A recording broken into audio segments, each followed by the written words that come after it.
Ini setahu saya ideologi PKI. Menurut senior-senior dari tokoh-tokoh PNI waktu itu yang memberikan info ataupun ilmu kepada saya, mereka mengatakan bahwa PKI itu tidak menolak Pancasila. Jadi kalau dibilang PKI itu ideologinya apa sih? Sebetulnya ideologinya ya Pancasila. Dan jelas-jelas di situ Ibu Sukma mengatakan bahwa ideologi dari PKI itu adalah Marxisme-Leninisme. Baca buku Jalan Baru untuk Republik Indonesia. Itu Marxisme-Leninisme, bukan Pancasila. Ini memang komunisme ini adalah satu ideologi yang sangat ganas dan kejam. Ada The Black Book of Communism itu mencatat di seluruh dunia di rezim komunis itu sekitar 95 juta orang yang meninggal. Saya tahu kalau di Rusia atau di Soviet lebih banyak, paling banyak lah di samping Cina dalam revolusi kebudayaan. Komunisme Bapak Ibu di mana-mana biadab. Di Rusia bunuh jutaan orang, puluhan juta. Di Cina bunuh puluhan juta. Di Kamboja bunuh 3 juta orang. Di Albania juga begitu. Nggak mungkin di Indonesia tiba-tiba komunis itu culun. Hanya korban aja.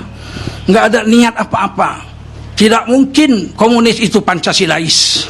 Karena mereka tidak menerima agama.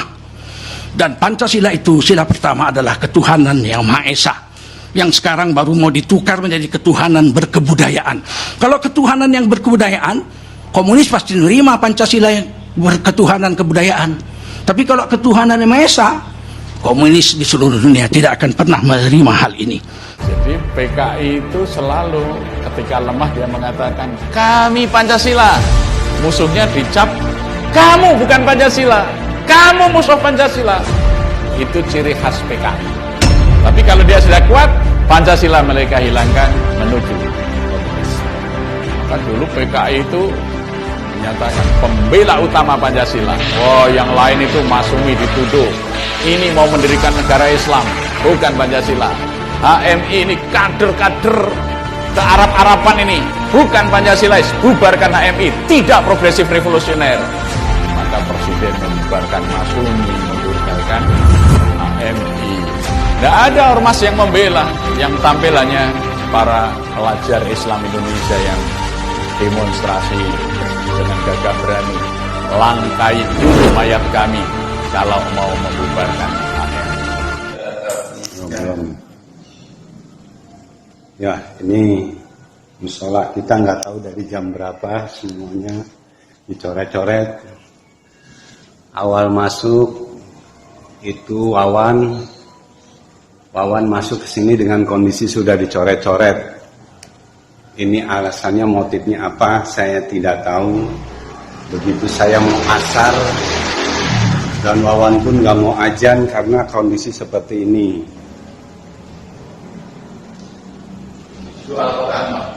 Ya, ini Al-Quran disobek-sobek dan dipilok, disinang, semuanya disobek-sobek. Peristiwa penganiayaan ini terjadi pada tanggal 13 Januari 1965 sekitar subuh di Desa Kanigoro yang terletak tidak jauh dari kota Kediri. Ribuan orang-orang PKI menyerbu tempat training center pelajar Islam Indonesia. Kecuali melakukan pemukulan terhadap seorang kiai dan beberapa orang guru, mereka menginjak-injak kitab suci Al-Quran. PKI menyerang pondok pesantren Gontor, PKI menyerang pesantren Takeran di Magetan, bahkan kekejam mereka dapat lihat di Kresek Madiun. Di sana ada patung musuh yang menyeksekusi Kiai Hussein. Sementara kita tahu kiai santri dan umat diburu dan dibantai.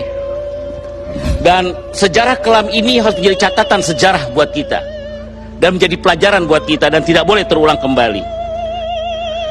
Jadi jangan dibolak-balik gitu. Sekarang seakan-akan yang menjadi korban tuh PKI. Ini edan emang kita sekarang. Cerita orang gila ini kan dari dulu. Jadi cerita orang gila ini dari dulu. Cuman gila baru fokus mencari ustadz aja itu baru sekarang. Nah, kalau dulu tuh gilanya gila tak fokus gitu, membunuh orang semua dibunuh. Sekarang ini lebih apa dia? Lebih konsentrasi nampak.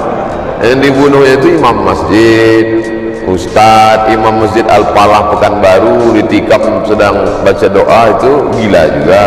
Kemudian yang terakhir di Palembang yang baca sholat subuh itu gila juga. Ya, tapi anehnya kalau dia menikam pejabat radikal, itu. Jadi memang zaman fitnah ini luar biasa. Kita jaga keluarga, kita jaga masyarakat, kita jaga jamaah. Insya Allah selamatkan kita. Karena kalau kita saling tolong menolong, maka insya Allah kalau kita kuat orang segan. Tapi kalau kita lemah, orang akan sepele meremeh-temeh.